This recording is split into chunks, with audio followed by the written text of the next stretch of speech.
Using the CapCut desktop version, you can easily remove or add background from your video in just few steps. This tutorial review will show you how to remove and add background to videos on CapCut PC. First of all, import the video, and if you have a normal video with a normal background, then select the video tab here and then select cutout. Here click on auto cutout and your video background will be removed. And if you have a green screen video, then select the video tab and select cutout.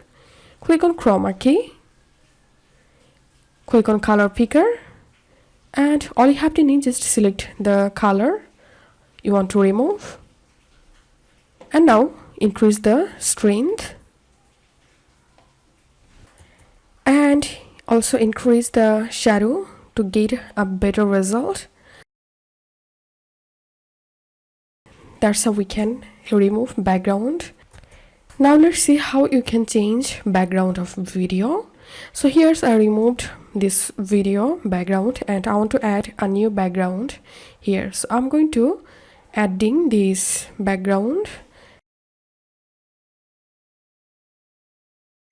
To change background, make sure to put the main layer at the top and put the background under the main clip, and this is how we can do it. If you find this video helpful, don't forget to subscribe tutorial reviewer. See you in the next video.